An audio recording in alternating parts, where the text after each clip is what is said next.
मोदी सरकार गिर सकती है। मैं आपको गारंटी करके दे रहा हूं, हाइड्रोजन बम के बाद नरेंद्र मोदी जी अपना चेहरा इस देश को नहीं दिखा पाएंगे। ये सुनकर आपको जरूर से झटका लगा होगा, लेकिन जनता के बीच यही सवाल सबसे बड़ा मुद्दा बना हुआ है। सिर्फ एक बिहार के इलेक्शन से ये पॉसिबल है।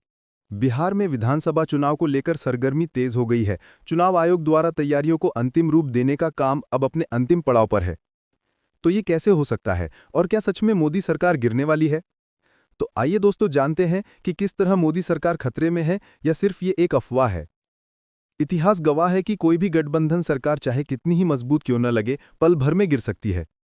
1977 की बात करें तो इंदिरा गांधी की सरकार, जो कांग्रेस लीड गठबंधन के रूप में पूरे देश में मजबूत मानी जाती थी, लेकिन इमरजेंसी के बाद 1977 में कांग्रेस को भारी हार का सामना करना पड़ा। इसी तरह 1999 में अटल बिहारी वाजपेयी की सरकार, बीजेपी लीड एनडीए गठबंधन सरकार भी बहुत मजबूत दिखाई देती थी, लेकिन अचानक उनका सबसे बड़ा सहयोगी दल यानी कि जयललिता की पार्टी ने अपना समर्थन वापस ले लिया। इसके बाद विपक्ष ने संसद में अविश्वास प्रस्ताव पेश किया और मतदान के बाद सरकार सिर्फ एक वोट से गिर गई।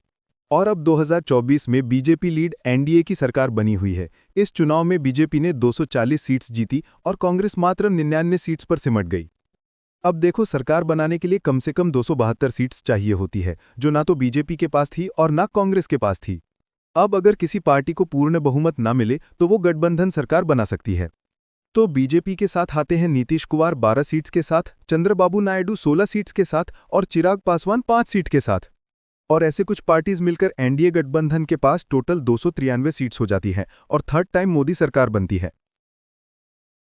इससे पहले 2014 में बीजेपी को 282 सीट्स के साथ पूर्ण बहुमत मिला था और 2019 में भी 303 सीट से पूर्ण बहुमत मिला था।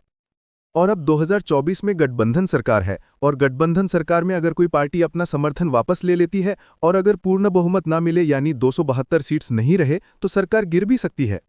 यानी इनमें से अगर कोई अलग होता है तो मोदी सरकार गिर भी सकती है। और ये बात इतनी ज्यादा इसलिए फैल रही है क्योंकि नवंबर महीने में बिहार में विधानसभा इलेक्शन आने वाले हैं। बिहार विधानसभा में 243 सीट्स है और अभी बिहार में एनडीए की गवर्नमेंट है, जो बीजेपी, जेडीयू, एचएएम और कुछ छोटी पार्टी से मिलकर बनी है। और बिहार के सीएम अभी नीतीश कुमार हैं। इस गठबंधन के पास 125 सीट्स है और बिहार में चुनाव जीतने के लिए 122 सीट्स चाहिए होती हैं। और अब बात यही है कि सिर्फ 4 सीट से नीतीश कुमार की सरकार गिर सकती है। और इसी वजह से लोगों के बीच ये चर्चाएं हो रही हैं कि इससे मोदी गवर्नमेंट भी गिर सकती है। अब बिहार के इलेक्शन से सेंट्रल गवर्नमेंट कैसे गिर सकती है वो भी जान लेते हैं, लेकिन इससे पहले आपको पता होगा कि नीतीश कुमार कई बार पलट चुके हैं। कभी वो बीजेपी में चले जाते हैं तो कभी वो कांग्रेस में मिल जाते हैं। हमारे जो चाचा है बिहार में पलटू चाचा के नाम से जाने जाते हैं। अब बिहार में सबसे बड़ी पार्टी है तेजस्वी यादव की यानी कि आरजेडी, जिन्हें 2020 में 75 सीट्स मिली थी और 2015 में भी 80 सीट्स मिली थी। बिहार में कांग्रेस के पास 19 सीट्स है और आरजेडी के पास 75 सीट्स है और कुछ छोटी पार्टीज मिलकर महागठबंधन बना हुआ है और इनके पास टोटल 110 सीट्स हैं। और अब जिस तरह 2024 में कांग्रेस सेंट्रल इलेक्शन में 99 सीट्स जीती, जो 2019 में सिर्फ 52 सीट्स थी, उसी तरह बिहार में अगर कांग्रेस ज्यादा सीट्स जीतती है, क्योंकि अभी राहुल गांधी वोट चोरी का मुद्दा लेकर आए हैं और साथ में बीजेपी की सीट्स भी घट जाती है जैसे सेंट्रल में घटी है, तो ऐसा होने पर ज्यादा सीट्स हो जाएगी महागठबंधन के पास यानी राहुल गांधी के पास और तेजस्वी यादव के पास। और बिहार में नीतीश कुमार की सरकार गिर सकती है। अब अगर नीतीश कुमार की सरकार गिरती है तो इसका असर सेंट्रल गवर्नमेंट पर भी पड़ने वाला है और सेंट्रल गवर्नमेंट भी गिर सकती है, क्योंकि अगर नीतीश कुमार हारते हैं और महागठबंधन जीतता है तो नीतीश कुमार फिर से कांग्रेस के साथ यानी महागठबंधन के साथ मिल सकते हैं और फिर से सीएम बनने को कह सकते हैं।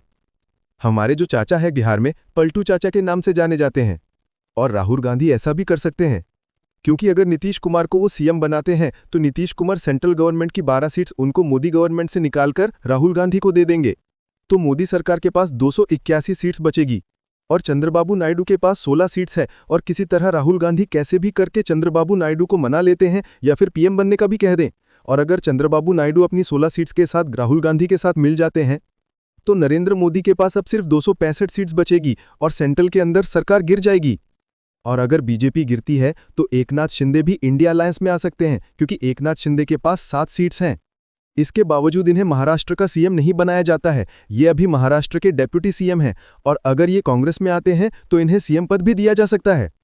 तो इस तरह सेंट्रल में बीजेपी के पास 258 सीट्स बचेगी और इंडिया अलायंस के पास ज्यादा सीट्स आ जाएगी और उनकी गवर्नमेंट बन जाएगी। अब देखो, ये दिखने में तो बहुत बड़ी चीज है, ऐसा लगता है कि ऐसा कुछ सब कुछ पॉसिबल नहीं है, लेकिन ऐसा ऑलरेडी हो चुका है। जब इमरजेंसी के बाद 1977 के इलेक्शन में इंदिरा गांधी को करारी हार मिली, उस समय विपक्ष में सभी पार्टी मिलकर एक कॉम्बिनेशन बनाते हैं और 295 सीट्स के साथ सरकार बनाते हैं।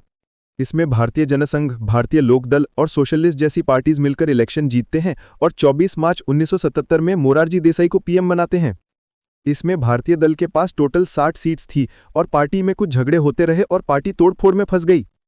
और 1979 में, मतलब कि इलेक्शन के 2 साल बाद, भारतीय लोकदल के लीडर चौधरी चरण सिंह बीजेपी छोड़कर कांग्रेस में मिल जाते हैं।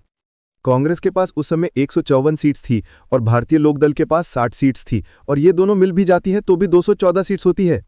तो कांग्रेस ने अपने साथ छोटी छोटी पार्टीज को जोड़कर सरकार बना ली ओनली 2 साल के बाद ही। और कांग्रेस ने चौधरी चरण सिंह को पीएम बना देंगे कहकर ही पार्टी में लिया था, और वो आ भी गए। तो दोस्तों, बिहार में इलेक्शन आने वाले हैं और लोग यही बातें कर रहे हैं कि क्या ऐसा हो सकता है। तो आपको क्या लगता है, क्या इतनी सारी चीजें इस टाइम में अभी हो सकती है या फिर नहीं? क्या चंद्रबाबू नायडू को पीएम बनाने का ऑफर दिया जाएगा या फिर नहीं? काफी सारे लोग ऐसी बातें कर रहे हैं, तो आप मेरे को कमेंट करके जरूर से बताएं, अपना ओपिनियन जरूर से कमेंट में लिखें। और क्या राहुल गांधी ये सब कुछ करने वाले हैं या फिर 2029 में ही कुछ गेम पलटने वाले हैं? तो चलिए दोस्तों, ये था हमारा वीडियो। आई होप कि आपको ये वीडियो पसंद आया होगा। पसंद आया हो तो जरूर से लाइक कीजिए और चैनल पर नए हो तो सब्सक्राइब कीजिए। और